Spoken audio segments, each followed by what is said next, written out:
सितारे ज़मीं पर और हैं ट्राई सिटी के बाहर हिमाचल प्रदेश के बद्दी शहर में, जहां पर हमारे साथ में सितारे ज़मीं पर आज हमारे साथ हैं राकेश जी, जो कि एक एनआरआई हैं। राकेश जी नमस्कार। नमस्कार sir happy new year to you. Thank you very much and same to you. Merry Christmas. क्योंकि मैरी क्रिसमस आप सोचेंगे कि हमने इन्हें क्यों किया, क्योंकि ये हमारे भारत में एक एनआरआई हैं। सर हम आपसे थोड़ी सी गुफ्तगू करना चाहेंगे। हाँ जी। ये पूछना चाहते हैं कि एनआरआई क्या होता है। एनआरआई होता है नॉन रेसिडेंट इंडियन होता है बेसिकली, बट अभी तो मैं इंडिया में रह रहा हूँ, लेकिन होता है वो नॉन रेसिडेंट इंडियन।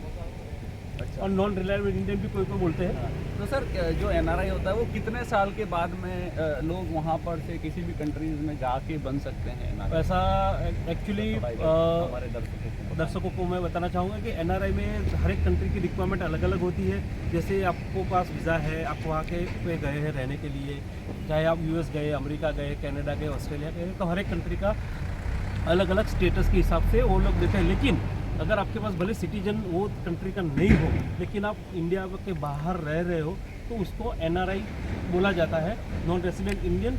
और गुजरात की अगर पर्टिकुलरली बात करें तो उसमें एनआरजी करके कैटेगरी भी है, नॉन रेसिडेंट्स गुजराती, और उसमें गवर्नमेंट आपको बहुत सारे बेनिफिट्स भी देती है।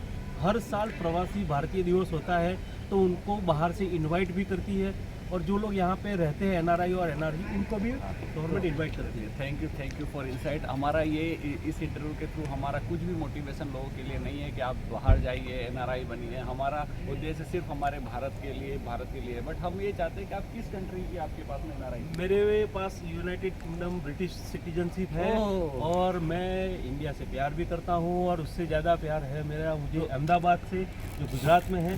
तो और उसके लिए, उसके प्यार के लिए मैं लंदन छोड़ के अहमदाबाद में वापस रहने के लिए आ गया। तो हमारे दोस्तों को मैं अपडेट करना चाहता हूँ कि एक तो ये एनआरआई है, और ऊपर से लोगों के मन में होता है कि ज़्यादातर लोग यूएस या कनाडा में जाते हैं, बट ये ब्रिटिश में गए, ब्रिटिश की इनके पास में एनआरआई हैं।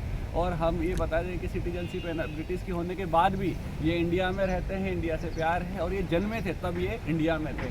तो आपने उसके एनआरआई होने के कुछ फ़ायदे बताए, और कुछ ये भी नुकसान बताया कि जब ये ब्रिटिश में थे तो शायद यहाँ पर ये अपने भारत के प्रोग्राम को, त्योहारों को और लोगों को मिस करते थे। शायद 100% कर रहे थे, दोस्तों को मिस करते थे। जो एक मोनोटोनस लाइफ थोड़ी हो जाती है, जो लोग बाहर बोलते हैं कि बाहर फॉरेन में गए तो ये कंट्री में ऐसा है, ये कंट्री में वैसा है। हाँ, वहाँ पे डेफिनेटली कुछ है, वहाँ पे चीज़ें जो हम यहाँ पे फॉलो नहीं करते। जो चीज़ें नहीं फॉलो करनी है वो लोग फॉलो करते हैं, लेकिन जैसे कि ट्रैफिक सेंस है, डिसिप्लिन है, टाइम है, मैनर है, पंक्चुअलिटी है, ये सब चीज़ें वहाँ पे बहुत ज़्यादा है। तो वो चीज़ें हम यहाँ पे फॉलो नहीं करते। तो मैं एक चीज़ बस लास्ट में, क्योंकि इनका ज़्यादा वक्त नहीं लूँगा, ये यहाँ पर हमें हिमाचल में मिले, जो हमारा देश को जिन्होंने गुलाम बनाया था, ये उनके सिटी में जाके, कंट्री में जाके रह के फिर यहाँ पर आए हैं। तो मैं आपको एक अभिनंदन देना चाहता हूँ, और बहुत बहुत धन्यवाद। आपसे बात करके बहुत अच्छा लगा। आपको, अच्छा लगा। Happy new year. Happy new year to all of you. Enjoy.